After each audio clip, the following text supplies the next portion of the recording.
Yeah, put that on a t-shirt. Click it. Clip it. What I say? Click it. Clip it. I ain't talking about putting no seatbelt on. Clip it. If your body count is higher than your weight, you're a whore. I'm telling you, put it on a shirt, Drizzy. Where's JS in here? Where's he at? JS. Oh, we got Sassy over here. Sassy learning something? Sassy, you learning how they were lying to you? Sassy. Sassy. Here's the proof. Here's the proof, Sassy. Sassy don't want to hear it. Maria Bartiromo, where Gary sent this on the reality of being part of the Gold Star family video. This is Gary sent this. This is a Lieutenant Dan. Lieutenant Dan, you ain't got no legs. I know, help me up. And then Lieutenant showed up with legs, and Forrest said, what the hell's going on? Where'd you get them legs at, Lieutenant Dan? Lieutenant Dan had some hookers up in his room because it's only his legs didn't work. Everything else did. He had that girl on the wheelchair. He was spinning around, and Forrest over kissing that girl. And he said, you taste like an ashtray.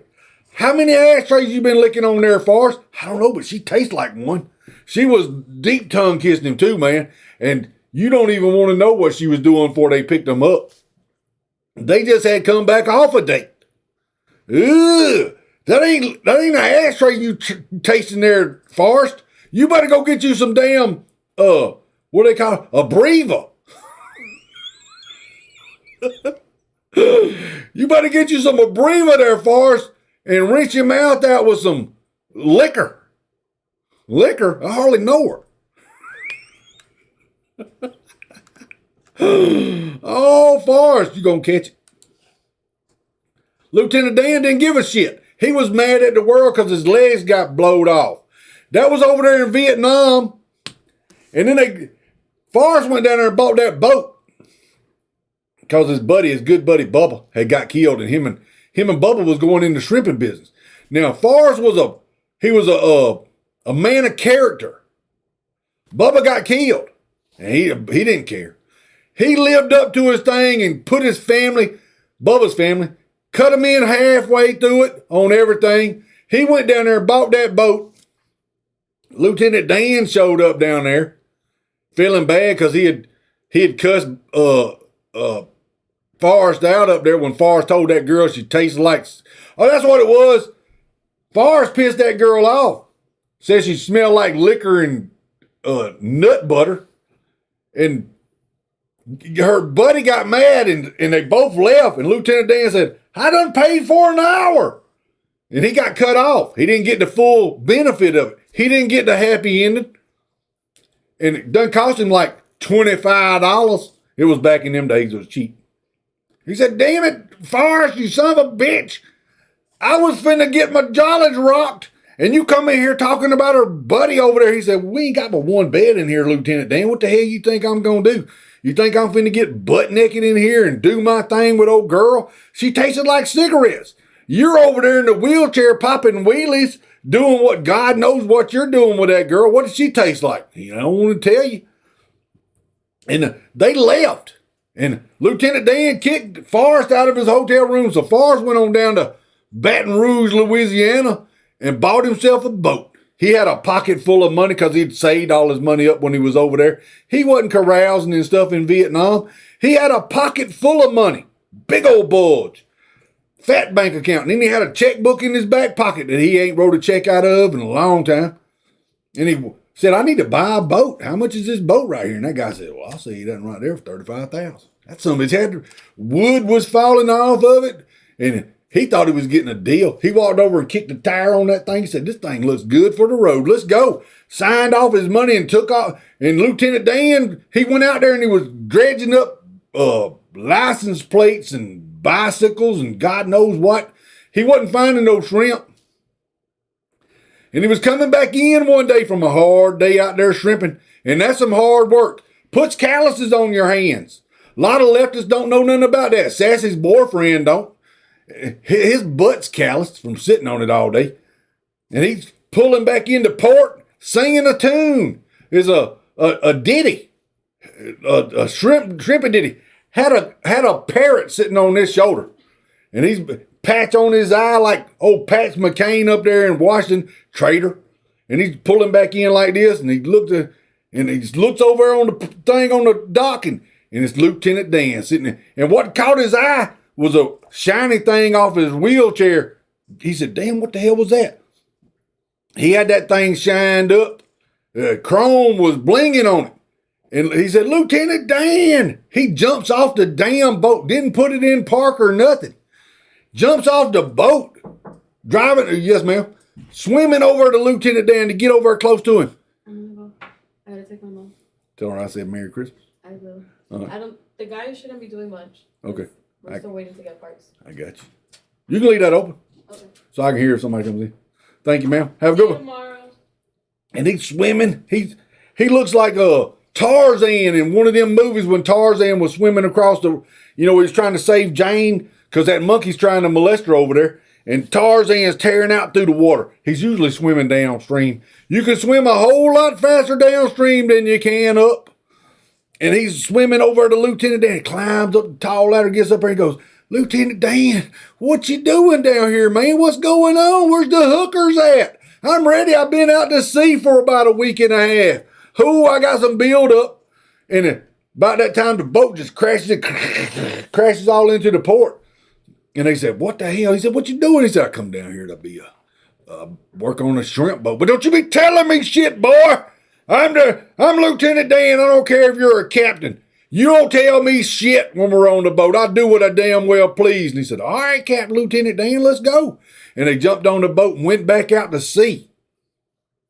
And there was a big storm come up that night. Big old storm, one of the worst storms in history. It was worse than that one that flooded Louisiana, that flooded New Orleans down there. Which one was that? Ida? I don't remember. But it flooded it. How come it flooded it? Well, it's built below sea level. That's why it flooded. That's common sense. You don't want it to flood. Build your city above sea level. That's how you keep from being flooded from the sea. You build it up. You don't build it down. Water runs downhill till it gets level. See how that works out, JS? Level. And they're out there, and the storm comes up. And he thought him and Lieutenant Dan was going to get shipwrecked on the island. And they didn't have no hookers on the boat with them. Because Gilligan at least had Mary Ann and Thelma. And then if they got tired of messing with them, they had old Mrs. Hal over there. She wasn't much to look at, but that girl had some tricks on her. She had been around the block before Thurston got with her. But they didn't have no women, and they're out there battling the sea. Lieutenant Dan's going batshit crazy out there. He's screaming at God and climbing up on the boat thing. Get in my coffee. No, I'm good. Yeah. I'm good. Thank you, sir. He climbing up on he had a thing, a little seat. He had it pulled up on the winch, and he pulled himself up in the air so he could get up in the rigging and fix the damn sails when he go, land ho! Land ho? What are you talking about? And then he started screaming at the Lord. Take me, God, whatever you want to do, blah, blah, blah, blah. And then the next thing you know, the storm's gone away. And Lieutenant Dan's got peace. Because he talked to Jesus that night. Jesus said, you better stop mocking me, man. You don't know what's going on around here or who I am. And he just jumps off in the water and he's just floating. Little legs is kicking like that. Just floating. Now I'd been scared to do that. Jumping over, because there's sharks off in that water down there. Big tiger sharks. 13-foot long tiger sharks. Look at the scar on my leg over here. That was a thresher. That was a thresher shark. And he goes, thresher? He said, yes, a shark. Arr. And that's when the shark starts hitting on the side of the boat. Banging into it. And he'd back up. Bang into it again. And he come up there and he said, he seen him. Seen the shark out there. He said, we're going to need a bigger boat. Oh, we're going to need a bigger boat. And he goes in there to get on the CB to call for help. He's going, breaker 19, breaker 19. We got a shark out here 30 foot long. He's banging into the side of the boat. Help us. Help.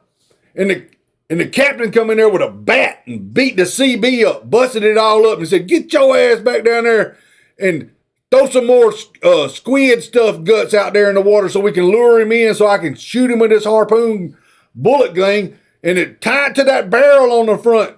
And when he tied it to it, he shot him with that arrow, and it went through the skin, and it tied back to the rope, and it's like a 50-gallon drum, and it snatched it off the boat, and that barrel went out through there like that. You can do crappie like that too with a bobber, and that'll usually show you where the crappie's at. Hook a bobber in a crappie, throw him back in the water, and he'll go back to the school, and then you just follow that over and you just fish. But they were following that 50-gallon drum, trying to catch up with him, and that sumbitch took it up under the water. And old Forrest is he's up top driving, and he's going, where the hell that sumbitch go with that 50-barrel? That's a 50-barrel drum, and it's full of air. You got to be a strong shark to pull something like that down. And it popped back up, and he said, "Oh, get me around for nothing." He goes, he's spinning it like that. It's got one of them balls on the wheel where he can turn real fast, and chases it over. And that sumbit's done loaded up his spear gun again.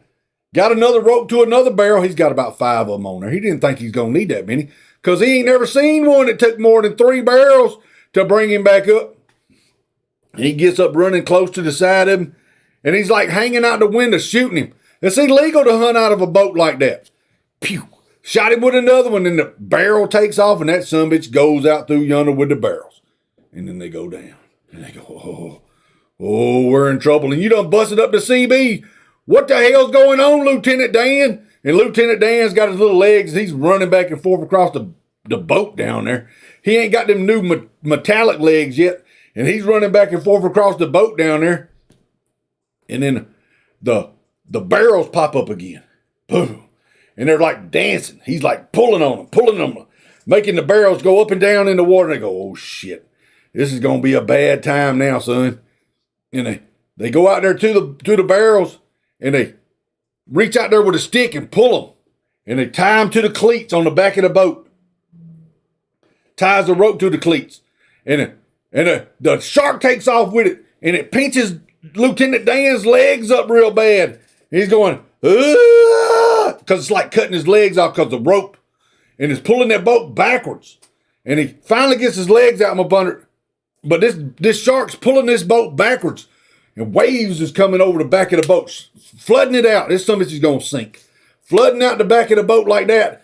And then finally they cut the rope to make them quit going backwards. And then the barrels pop back up again out there. And this shark's coming to the back of the boat. And Lieutenant Dan's up top screaming, Forrest, run, Forrest, run. And the shark jumps on the back of the boat, crushes it down like this. And the other guy that had I don't know how he got on the boat, but he was like, ah! And he was like wiggling down to the back of the boat because the fish is laying on it like that. And it's got the back of the boat weighed down. And so it's slippery because it's got all them fish eel guts and stuff what they was chumming with. That's all over the bottom, and that shit's real slippery, especially when you got rubber sole shoes on.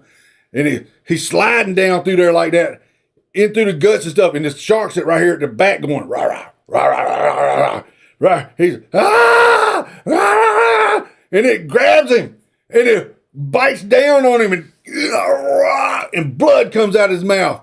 And he dies because of that. And the fish just backs off the boat, pulls him in the water like that. And then it starts going down. And Lieutenant Dan and Forrest is in there rummaging around for shit. And they go, what the hell?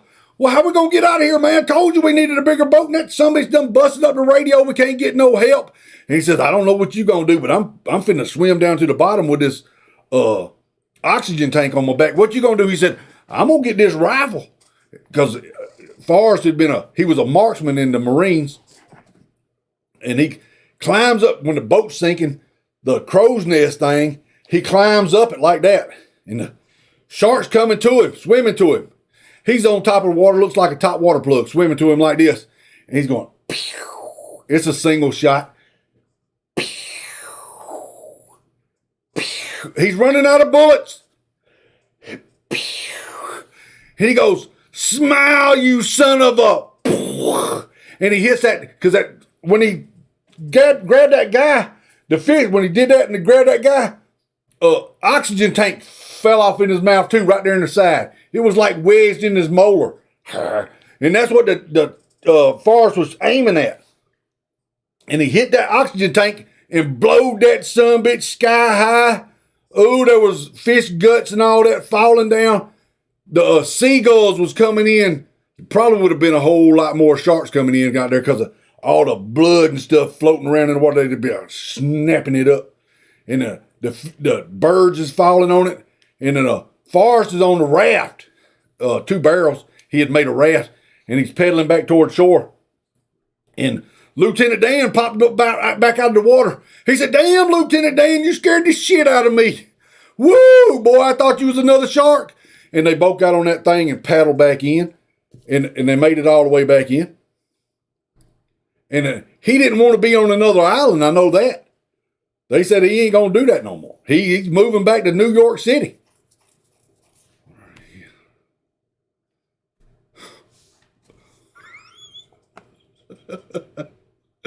What the heck are you listening to? We're listening to movie reviews. We're talking about Lieutenant Dan and Forrest Gump. It was a lovely movie. And since I told it to you, you don't even have to watch it.